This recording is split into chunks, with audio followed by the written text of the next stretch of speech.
Olá, seja muito bem-vindo a mais uma entrevista do projeto Infomoney Fora da Curva. O projeto do Infomoney contando a história dos grandes investidores brasileiros que são retratados no livro Fora da Curva. E hoje eu vou falar com um desses investidores que, inclusive, é um dos coautores do livro, Floria Bartunek, que é sócio da Constellation e tem uma história no mercado de ações bem interessante. Floria, eu já queria começar esse papo falando de algo que você explora muito no livro, que é no seu começo de carreira, lá com uns 20, 22 anos, você ia atrás da empresa, ligava, visitava, até falava, nossa, tem empresa que nem recebia analista. O cara que vai para o mercado financeiro, acho que é só fazer conta e planilha. Mas você fala muito da importância de gastar a sola de sapato para fazer análise. Como é que funciona esse analista de rua, assim, analista que tem que ir atrás da informação, Floria? O grande desafio para você ganhar dinheiro no mercado de ações é você se manter investido durante muito tempo, né? E o mercado, principalmente brasileiro, que é um pouco mais volátil do que o mercado americano, porque a economia brasileira é um pouco mais volátil, ele sacode, como a gente diz, muito. Então a bolsa pode cair 30%, sobe 50%. Tal. E o grande desafio para o investidor não é o que fazer quando a bolsa sobe 50%, que é tranquilo, o cara está feliz. O grande desafio é o que fazer quando a bolsa cai 30%. Né? E quando a bolsa cai 20%, 30%, e coincidentemente nós estamos aqui nos dias pós-Trump, então o mercado tem ações caindo 12%, caindo 8%. Tá? O grande desafio é o que fazer quando as ações caem 20%, 30%. Né? Se eu conheço a companhia, eu sei por que eu comprei, eu sei o que está acontecendo na empresa operacionalmente, eu tenho uma confiança, eu tenho muito mais convicção, e aí eu até entendo, olha, talvez a ação esteja caindo 20%, 30% por uma questão macro, que às vezes nem tem a ver com o Brasil, ou não tem a ver com a companhia, eu fico investido. As coisas melhoram, a ação volta. Se eu não conheço a companhia, eu fico muito inseguro, muito fragilizado, porque, nossa, está caindo, será que tem alguém que sabe uma coisa que eu não sei? Devo vender, devo comprar mais? Eu não conheço também a companhia, mas o que está acontecendo? Será que os lucros vão cair e tal? Então, a questão de gastar sola de sapato, ela é, assim, onde realmente ela é importante é nas quedas, e aí o sujeito foi lá, conheceu as pessoas, tem muito mais convicção, muito mais confiança, né? E a gente faz isso, esse é o nosso trabalho diário. As pessoas têm uma visão, às vezes, interessante, que o mercado de ações, o sujeito fica na mesa de operações com 2 telefones, operando, comprando, vendendo, compra, vende, compra, vende, compra, vende, compra, vende, compra, vende, né? Quando, na verdade, o nosso trabalho não está aqui na Constellation, o nosso trabalho está fora da Constellation, e as empresas, falar com os clientes, consumidores, né? Eu tenho várias histórias super interessantes. Nós somos investidores de várias companhias, ou já fomos, e algumas delas, por exemplo, Natura, nós somos investidores de Natura durante algum tempo. E aí um dos garotos, um dos analistas virou consultor de vendas Natura e Avon. Então ele virou consultor, se cadastrou, recebia o catálogo e vendia aqui. O pessoal adorava, porque ele vendia pelo preço de custo, obviamente, né? Então era um desconto bom para as pessoas. E aí ele comparava. É interessante porque ele fazia o pedido Natura e o pedido Avon. O pedido Natura chegava em 2 dias, embalagem perfeita, vinha exatamente o que ele pediu, embalagem preservada, tudo bonitinho. O Avon, às vezes, levava 5 dias. Às vezes a caixa chegava com produtos diferentes do que ele tinha pedido. Então, uma coisa que parece prosaica te dá uma confiança. Não, realmente a Natura tem um processo melhor, tem um atendimento melhor para o cliente. Então. Outro exemplo interessante, nós também investimos em Croton, a empresa de educação, ensino superior, né? E para conhecer melhor o produto, que a Croton é diferente um pouco, a Croton não é INSPER, não é GV, obviamente, né? A gente falou assim, não, vamos matricular 3 dos nossos analistas nas escolas da Croton, né? E a gente tem aqui o sujeito que é politécnico da USP, sabe, que fez INSPER e tal, outro fez mestrado em Harvard, sei lá, né? E ele falou, se inscreveu na Croton, né? E começou a assistir aula. E ele fez uma coisa muito interessante. Na verdade, a Croton, ele se inscreveu na Croton e mais uma outra companhia. E aí eles pararam de pagar, nas duas. Para quê? Para a gente perceber, para nós percebermos qual a competência ou a diligência da companhia em cobrar. Então a Croton, o sujeito, dias depois, falou assim, olha, o senhor não pagou o seu boleto, o que houve e tal? Não sei o que, não se botou na dúvida. Não, peraí, tinha todo um processo para trazer o cara de volta e fazer ele pagar. Na outra faculdade, os caras ligaram depois de 2 meses. Então, essas pequenas coisas você só aprende realmente estando na rua. Né? Então, você tem que estar lá, tem que gastar sola de sapato, tem que conversar com clientes, fornecedores. Né? A gente tem tanto mais informação dos fornecedores e dos clientes do que, às vezes, da própria companhia. É bom que você checa o que a pessoa o que o empresário está te falando. Né? E se você encontra clientes que são realmente apaixonados pelo produto, te dá muito mais confiança e convicção. Então, resumindo, essa questão de fazer um trabalho diligente, gastar sola de sapato, não é poesia, não é firula. É para realmente a gente conhecer bem as companhias e as informações estão nas empresas. Né? Então, é muito interessante, porque em cada empresa que a gente vai, a gente pergunta para o empresário, a gente no final, diz, olha, fulano, do teu setor, qual outra empresa que não fosse a sua, você seria sócio? Ah, não, eu realmente seria sócio da empresa tal. Se eu fosse, sei lá, no ensino superior, eu disse, não, eu seria definitivamente acionista da Croton. Você começa a ouvir isso de um outro empresário, que tem uma confiança também, muitas vezes eles falam de companhia que você não tinha pensado. Se você vai no mercado e escuta 3 empresários admirando a empresa X, alguma coisa boa ele deve estar fazendo. Né? Então, por isso que eu acho tão importante o investidor se dedicar ao investimento. Eu tenho essa teoria, né, de que o teu retorno é muito proporcional ao tempo gasto. Né? Tudo mais constante, novamente. E eu lembrei que você faz uma analogia ao que tem a ver uma empresa de educação com a crise da Grécia, né? Que você falou que o investidor, muitas vezes, uma notícia ruim e já vende... Aí você deu o exemplo, teve uma crise na Grécia e o cara vendeu a empresa do setor de educação. O cara vai deixar de estudar por causa de uma crise na Grécia? O que explica esse comportamento tão, vamos dizer, irracional do investidor? Está muito no ponto de ele não ter a segurança de saber como essa empresa de fato para não segurar um investimento em momento de crise? Eu acho que é isso, é um dos fatores.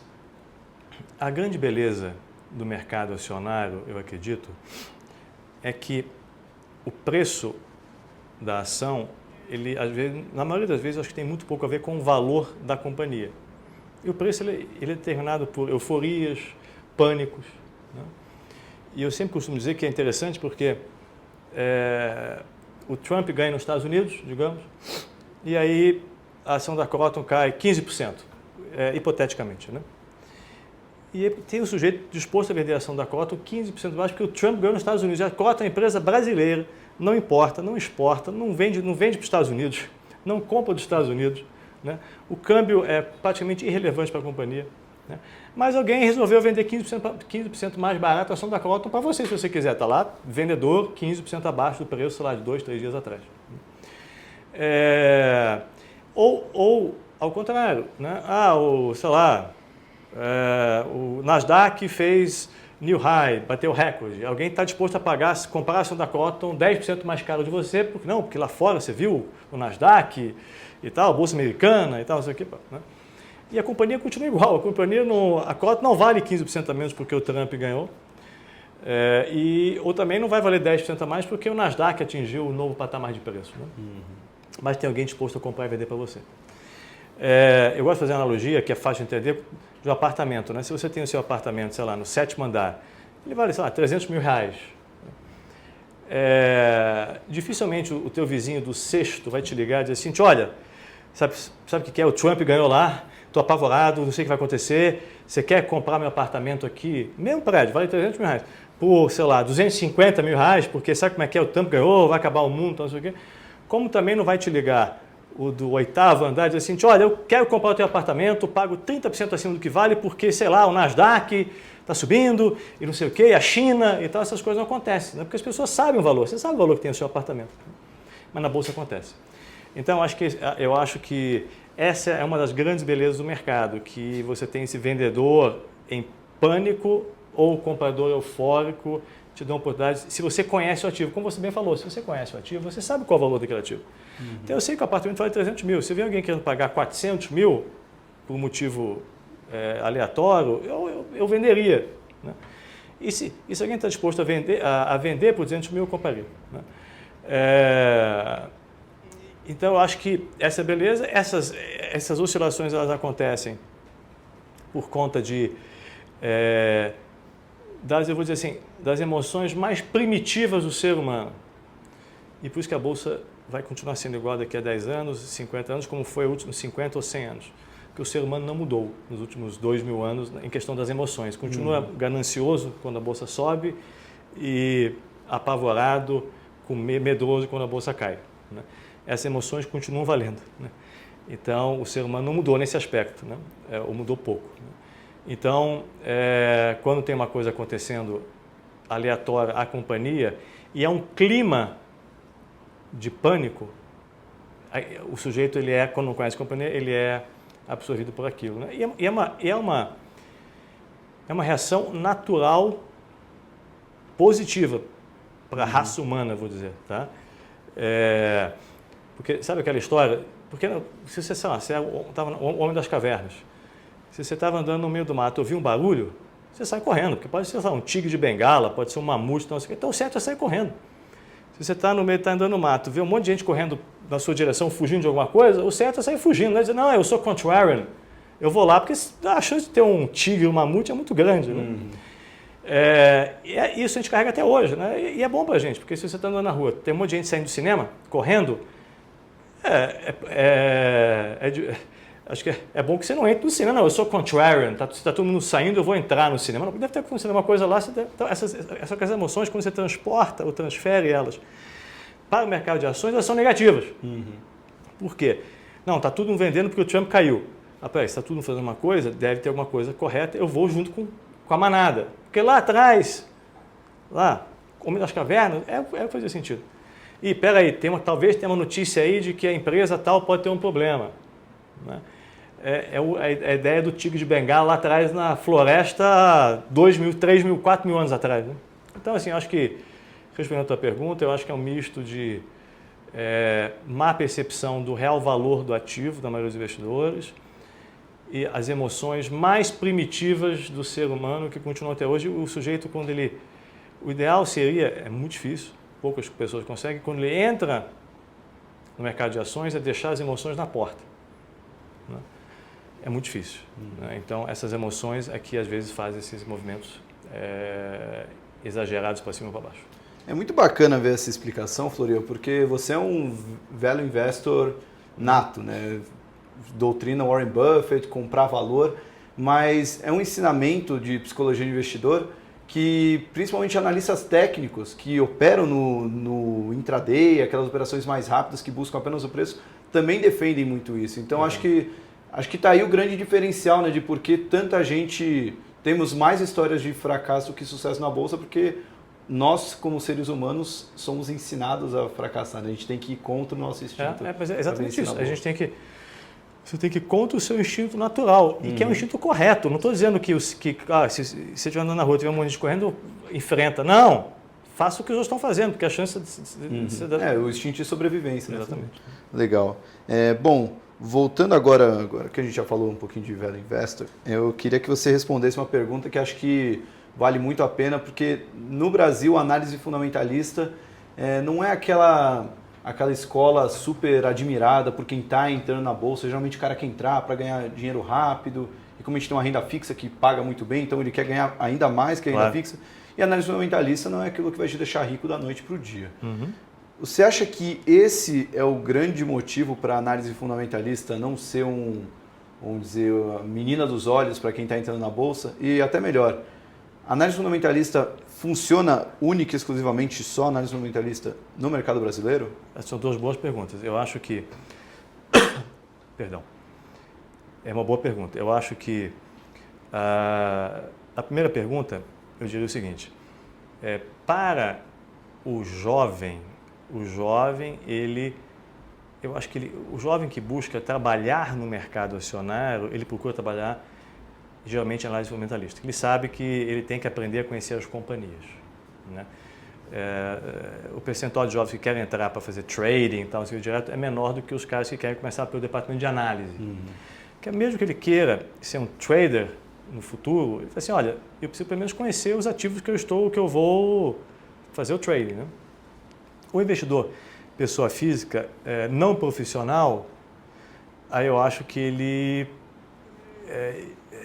acho que o percentual de pessoas que não querem fazer análise é maior. por alguns motivos. Primeiro, porque eu acho que dá mais trabalho. Segundo, tem que saber fazer. Requer um estudo, né?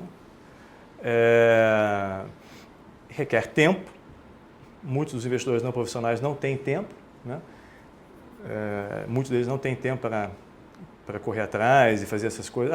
Ser consultor Natura, se inscrever, viajar ao Brasil e tal, né? Só um parênteses que eu acho interessante comentar. Eu estava vendo a conta algumas semanas atrás. Esse ano nós fizemos mais de 2.000 visitas e reuniões com empresas aqui na Constellation, né? Porque o nosso trabalho é esse, estar nas companhias. Se você vir aqui na mesa, você vai ver que metade das pessoas não está lá, porque estão nas empresas, estão visitando empresas, clientes e tal, né? Então, eu acho que, volta ao meu ponto, acho que quanto mais tempo você gastar, melhor o seu retorno. Parece fácil operar olhando o gráfico.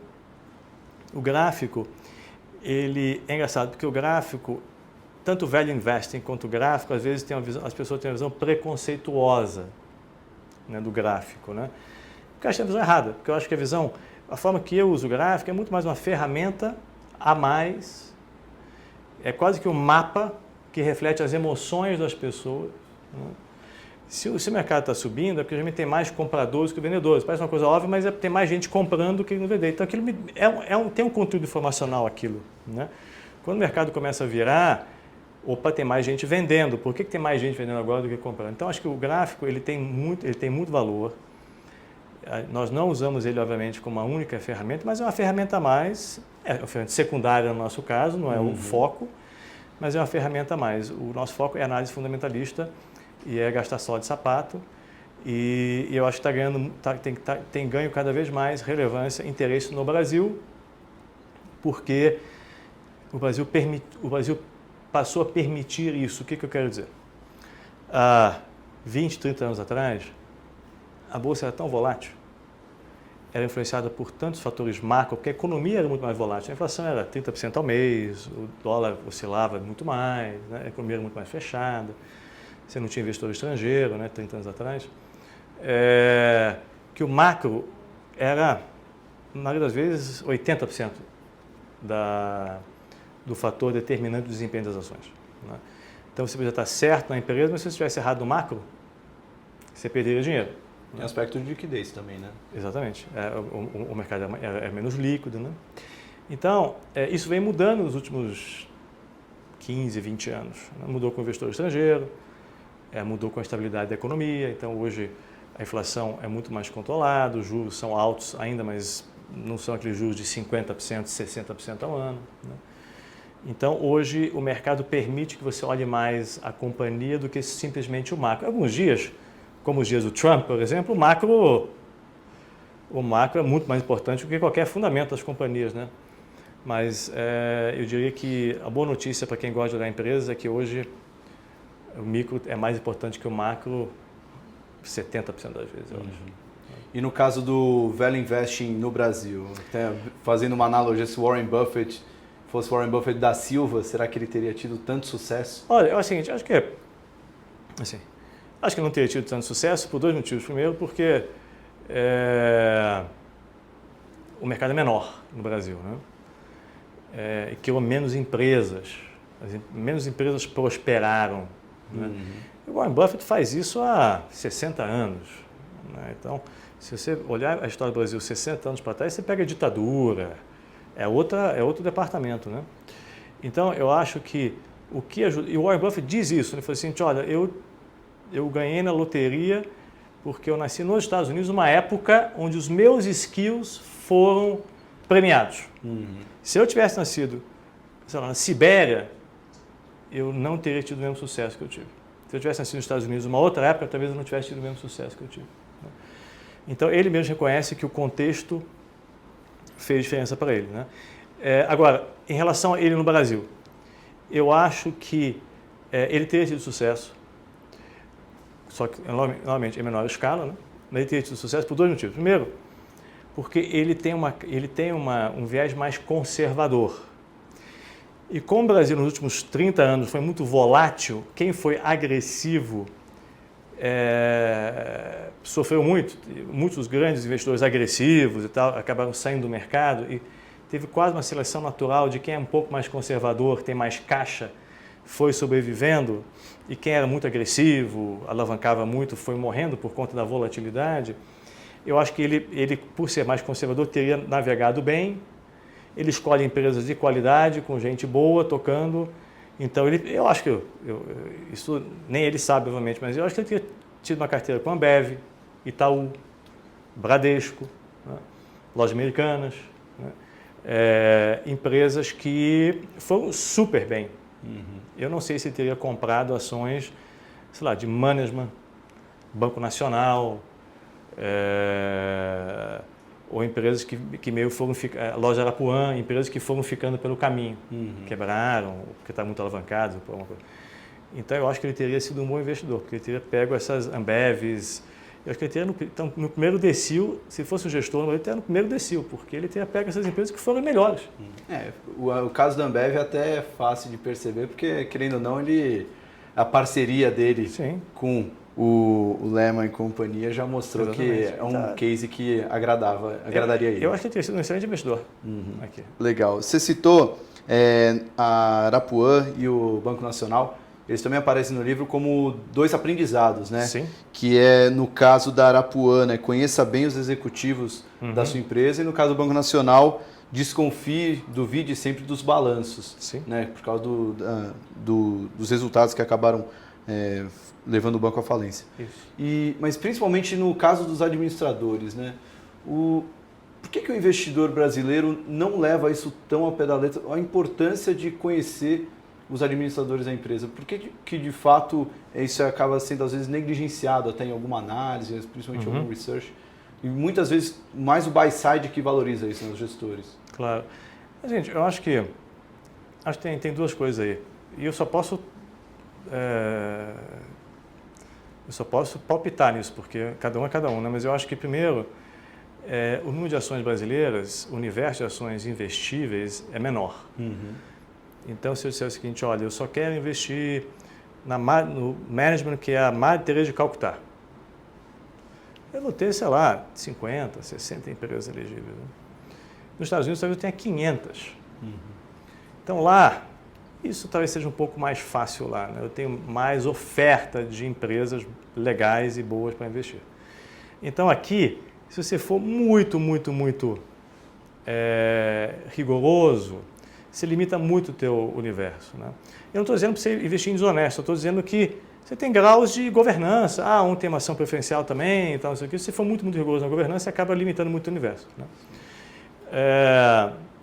Então, acho que as pessoas aqui, elas meio que, em busca de um retorno alto, acabam topando, dizem assim, olha, esse management talvez não é exatamente o que eu queria, mas, olha, a empresa tem um upside muito grande. Isso aconteceu um pouco em Nacional e Arapuã. O upside, eu tinha as duas companhias, perdi dinheiro nas duas. O upside de Arapuã era muito maior do que o upside, sei lá, de Lojas Americanas na época. E o upside, o retorno esperado de Banco Nacional era muito melhor que o retorno esperado de Bradesco na época. Então, acho que esse retorno esperado maior, a minha ambição ou ganância, de forma negativa, ela fez com que eu comece o Banco Nacional não é o Itaú, né? A loja não é a Loja Americana, mas é tão mais barato que eu vou correr o risco. Então, acho que uma explicação é essa. Uma explicação é que, geralmente, essas empresas um pouco mais polêmicas ou arriscadas, elas têm um upside, um retorno esperado maior, e aí o investidor topa correr o risco. Sabe o que é? Que está bem na raiz do mercado de ações, né, Florian? A relação risco-retorno tem que ser proporcional. Exatamente. E tem que estar disposto a correr esse risco. Exatamente. O Guilherme Afonso Ferreira falou na entrevista aqui com a gente, ele falou, se você está na Bolsa, você tem que topar esse risco. Se você não aguenta ver uma ação cair 10%, 20%, por exemplo, nesses momentos como agora, então talvez seu lugar não seja na Bolsa mesmo, porque o mercado de ações você está disposto, você tem que estar disposto a isso. E é difícil eu poder adicionar. É difícil as pessoas convencerem disso, né? Porque é muito meritório o sujeito dizer assim, olha, não é para mim. Eu não tenho estômago para a bolsa, eu não tenho competência porque eu não estudei, eu não tenho tempo. Né? E quanto mais sucesso o sujeito tem em outras áreas, é mais difícil ele ser assim, né? Porque o sujeito tem muito sucesso no segmento. Sei lá, o sujeito é um grande advogado, um grande médico, um grande varejista. Ele acha que ele atualmente é talentoso.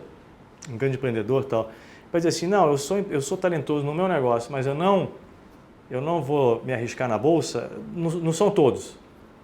Não, essa bolsa, vou estudar, vou fazer um investimento e tal, não sei o quê. Agora, você falou uma frase que me marcou muito no livro, que é, no final das contas, são os chefes que fazem diferença na carreira. Uhum. Você falou isso naquele momento do livro que você conta da transição, né, pactual para o Garantia, você entrou em contato com o Lema. Conta um pouquinho a importância de ter, não só você trilhar seu próprio caminho, mas ter pessoas acima que te ajudam a dar um norte e uma diretriz. Esse é um excelente ponto. Eu acho que numa certa idade, assim, recém saído da faculdade e tal, você é uma esponja que absorve tudo, né? Então, se você der sorte e correr atrás, né, de estar num lugar que tem uma ética profissional, tanto em termos de honestidade, quanto em termos de trabalhar bastante, ir uma milha extra, querer fazer melhor para o cliente, pensar no cliente, trabalhar em equipe e tal, se tiver essa sorte, você vai criando esse mindset, né, essa forma de pensar logo cedo e carrega aquilo para a vida. Se você dá o azar, entra numa empresa que tem práticas polêmicas, é o jeitinho, não, tá bom, não precisa, o cliente nem liga, não está vendo, tal. Mas não precisa trabalhar, não, precisa, tá bom, não precisa fazer melhor não, que o cliente não vai nem ver, tal. Se você dá azar de pegar uma empresa dessa, aquilo quer queira, quer não, quando você é jovem, aquilo entra um pouco, não tem jeito, né? Então, eu sempre busquei, eu nunca tive problema de ter chefe, eu sempre busquei estar com as melhores pessoas, assim. Nem todo mundo tem essa alternativa, né? Mas quando você é jovem, eu acho que você tem que buscar trabalhar para a melhor pessoa possível, o cara que você mais admira. Mas que também, aí que a parte foi complicada, que também ensinem. Porque eu prefiro trabalhar numa empresa nota 8, com um chefe nota 1000, que ensina, que te passa as informações, te ajuda, do que numa empresa nota 10, super famosa, empresa, tal, não sei o quê, mas com um chefe que não é nem para você. E tem que abrir mão do dinheiro, charme da empresa, tal, isso é secundário. Tem que, porque quando você é jovem, você está lá para aprender, tem que buscar os melhores lugares possíveis para você aprender. E tem empresas que, eu percebo isso até hoje, o sujeito tem, sei lá, 50 anos, mas ele tem práticas boas da empresa que ele trabalhou há 20 anos atrás, porque o cara, sei lá, começou na GE, Procter, o cara tem aquela, quando você entra nessas companhias, ou no BTG, ou Pactual, né? No Pactual, no meu caso, né? Você aprende, adquire uma forma, um método, um processo de trabalho que você carrega para a vida. E você entra num lugar meio do jeitinho, você também carrega isso para a vida, de certa maneira, né? Então, eu acho importante por isso. Durante o livro você conta 2 casos, um deles você até já falou da Croton, né? É legal a comparação que você faz da Croton com o Big Mac, né? Que é o McDonald's. Nunca vai ser para um cara com um paladar mais refinado, né? Não vai ser, mas acaba servindo para o público em geral. Mas outro caso que você conta, que eu queria que você falasse um pouquinho mais, é o da Natura. Tá. Porque encontrar cases de sucesso na Bolsa é complicado, mas você até cita a Natura como um case que foi um grande sucesso, mas passou por dificuldades depois. Como é que faz para o investidor virar essa mão, né? Para trocar, descobrir que aquele investimento que lá no passado ele falou é muito bom, agora talvez não seja tão bom assim? Uma ótima pergunta, porque é realmente difícil, essas coisas são lentas, não é que você acorda um dia e, já não é mais a mesma empresa, né? Essas coisas vão acontecendo devagar, quando você menos percebe, tem um concorrente que você, não, esse cara não vai incomodar, de repente aparece um concorrente e tal, né? Então, o caso da Natura é um caso que a história não acabou ainda, né? Ela tinha uma posição de mercado muito forte, retorno muito bom, muito bem tocada, bom produto, e isso atraiu competição. Então a empresa passa agora por um momento de maior competição e ela está tentando se adaptar a isso e tentando reagir e tal. E a gente o desenlace disso a gente vai saber daqui a alguns anos, né? Eu torço por eles, os caras são competentes, são ótimos e tal. Mas a gente vai saber daqui a uns anos. Eu acho que o grande desafio, no seu ponto, é a competição. Obviamente, tem mudanças regulatórias, o negócio muda e tal, mas isso é extracampo. O grande desafio é a competição. E a competição, ela às vezes você não percebe realmente, sabe? Então eu vejo, pegar 3 exemplos atuais de empresas muito boas e que viram um competidor novo surgir, até não tinha muito o que fazer, mas viram surgir. A Localiza, de repente aparece a Movida, que é uma empresa pequena, começa a ganhar um pouco de market share em car rental, né? Aluguel de carros. A BRF, a Seara, que era o competidor, estava meio apagada, ou meio assim, dormente, e de repente muda para a JBS, a JBS investe um dinheiro, tal, não sei o que, e a Seara passa a ser um competidor mais relevante, começa a incomodar. Né? A Natura também, o Boticário não incomodava muito, de repente você acorda e tem um Boticário incomodando. Né? Então, a Ambev, a Petrópolis era um negócio pequeno, de repente passou a ser um negócio grande. Então, assim, é muito difícil, né, para o management saber exatamente, porque você tem ameaças novas para as companhias toda hora. Então, eventualmente, alguma dessas ameaças vai se mostrar realmente um perigo e, aconteceu. Mas quando está acontecendo, quando está começando, não é óbvio para ninguém. Entendeu? Então, é difícil. O management tem que identificar, tem que criar barreira à entrada, tem que criar dificuldades para os competidores, mas toda hora aparece um sujeito novo que pode competir. A maioria não dá certo mesmo, mas de repente um passa, escapa, e quando você vê, eu tenho aqui agora uma Seara, uma Petrópolis, uma Movida, uma Boticário, e a empresa tem que encarar aquilo com naturalidade, melhorar, se aprimorar, competir, ficar mais eficiente e tal. Então, são desafios que as companhias passam. Nós, como investidores, temos a mesma dificuldade, porque se a empresa já tem dificuldade em perceber, isso não é só no Brasil, não, isso é no mundo inteiro. Né? Para a gente é mais difícil ainda. Né? Então, é um pouco de estar conversando com os concorrentes, com as companhias e ver quem realmente pode ser um concorrente para valer e quem é só um... Sei lá, lembra no caso da Ambev? A Nova Skin, que na época era um negócio, Nova Skin, papapá. Acho que hoje tem muito menos poder do que tinha antes. Né? Então a Nova Skin acabou não sendo incômodo. E a Petrópolis foi. Então, tu quer dizer assim, não é fácil mesmo, sabe? É muito difícil, porque toda hora tem alguém querendo incomodar e alguns vão dar certo, outros não vão. Acho que aí, por isso que é tão importante, você até ressalta bastante no livro, a importância da empresas criarem barreiras de entrada, né? E terem time, um management que consegue... Olha, mesmo que você não veja nenhum competidor, nunca deixe de criar barreira de entrada, melhorar o serviço ao cliente, ficar mais eficiente, ter um produto melhor, porque no dia que vier se você for dormir, vai ter porque se o negócio é bom, tem alguém querendo entrar. Tem alguém querendo entrar. A maioria não vai ter sucesso, mas tem alguém querendo entrar. Então, esteja sempre, quando você começa a acomodar, não, agora ninguém vai, eu sou imbatível, aí é o fim, geralmente. Bom, para finalizar, Florian, você é um gestor de ações nato, como value investor, você vai sempre buscar oportunidades, seja com o mercado em alta ou o mercado em baixa. Mas eu queria saber da sua opinião sobre mercado de ações como investimento para longo prazo. Assim, hoje, nesse momento específico, quando a gente está nessa reta final de ano, tudo bem, a gente está passando por uma turbulência agora nos últimos dias após a eleição do Donald Trump, mas olhando para um longo prazo, economia querendo entrar num ponto de inflexão aqui no Brasil, mudança de governo, uma nova equipe econômica, como está a sua visão para a Bolsa em longo prazo, assim, para investimento em geral, não só como value investor? Olha, eu acho que o desempenho das ações em longo prazo, ela tem muito a ver com o país. E longo prazo, digo 10, 15 anos, uns 50, 100 anos, né? Com o país. E ela tem a ver com o contexto de barreira à entrada, regulação e tal, né? E talento disponível e tal. Nisso, o Brasil, eu acho que é um país grande, tem um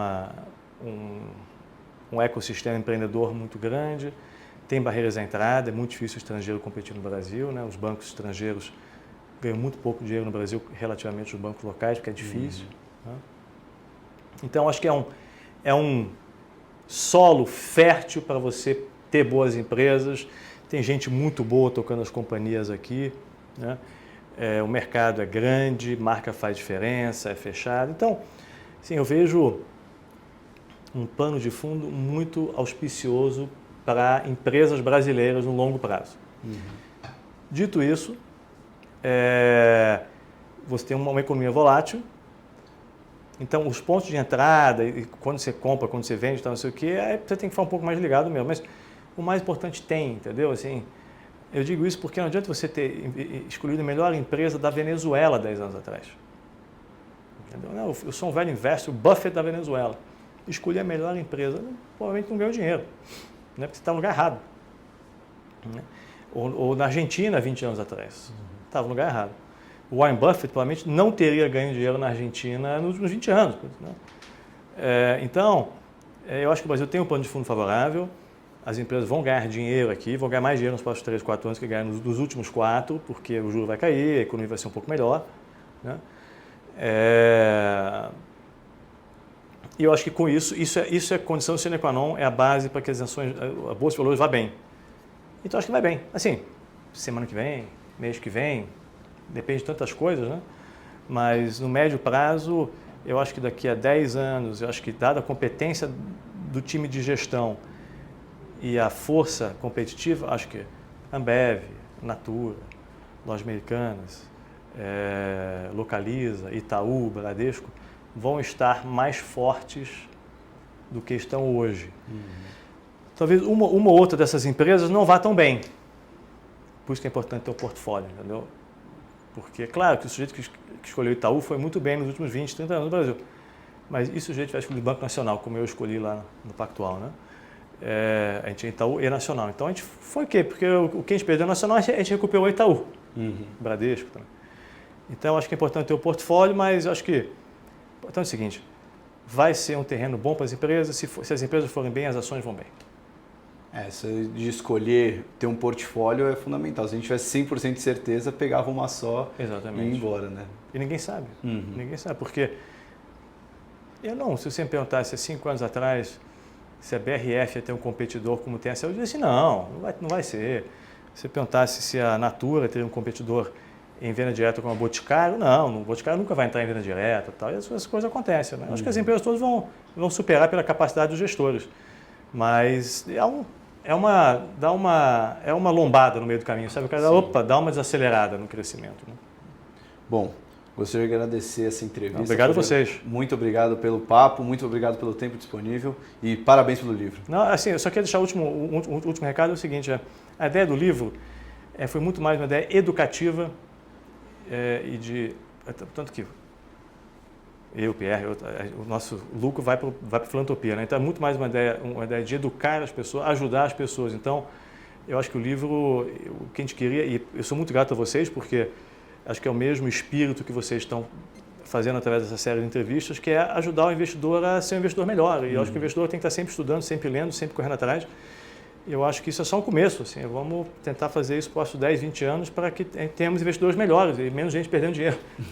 Tá bom? Não, legal, Florian. Muito obrigado. Obrigado a vocês. E você, espero que tenha gostado e continue acompanhando as próximas entrevistas do especial InfoMoney Fora da Curva. Até mais!